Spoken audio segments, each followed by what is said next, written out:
Madame la garde des Sceaux. La parole est à Monsieur Alfred Marie-Jeanne. La question s'adresse à Monsieur le Premier ministre. 6 ans après l'océanisation du Master André Hoover en Martinique, bateau qui transportait des déchets toxiques, il y a récidive. En effet, c'est le Cosette, ex-navire Zanobia, dont l'immersion le 4 novembre 2014 a fait grand bruit. Ce navire poubelle, rejeté par tous les pays du fait de sa dangerosité, a été à l'origine de la Convention de Bâle sur les mouvements transfrontaliers des déchets et produits nocifs. Le Cosette a été sabordé face à la baie de Saint-Pierre, ville d'art et d'histoire. C'est une véritable calamité. Dans cette zone de développement de la pêche se trouvent implantés des dispositifs de concentration de poissons. Entre la mise à quai de ce bateau, par décision de justice en 2010, et l'aboutissement de la procédure de déchéance en propriété, plus de 4 ans se sont écoulés. Et il y a moins de 3 mois, un décret du 22 août 2014 portait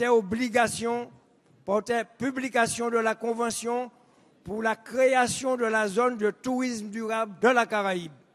Le comble, c'est que la France figure officiellement parmi les hautes parties contractantes.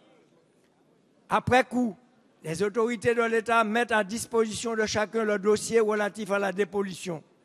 En réalité, il n'existe pas en Martinique de structure de dépollution pour ce type de navire.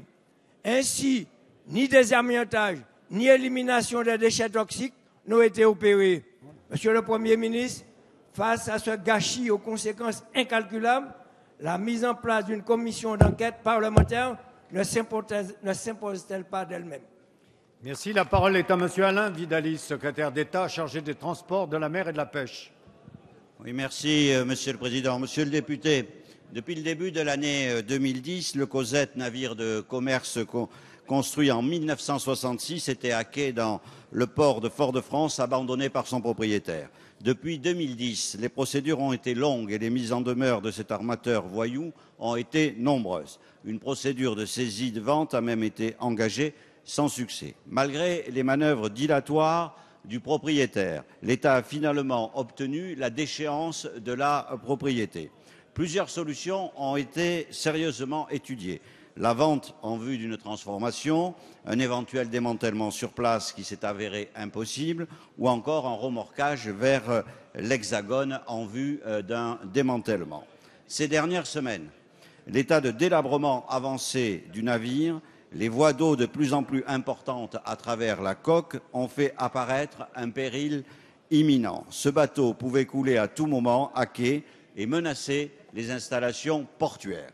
C'est pourquoi, en urgence, le Cosette a dû être immergé à 2700 mètres de fond, à 14 000 nautiques de la Martinique, soit plus de 25 km des côtes. Avant cela, le Cosette, qui avait une activité marchande classique et ne transportait plus de déchets toxiques depuis 1988, a été débarrassé de son carburant, des huiles et des batteries. Bien sûr, il n'y avait plus aucune cargaison à bord. Ces 2 points sont attestés par l'expert indépendant missionné par le grand port maritime de la Martinique. Bien sûr, la structure d'une filière de démantèlement des navires n'est pas possible en Martinique, mais cela peut s'inscrire dans un objectif à moyen terme. S'agissant des conventions internationales, la France a signé, elle les respectera, y compris pour les navires abandonnés, mais en l'espèce, c'est la force majeure qui a imposé la solution de l'immersion. Merci.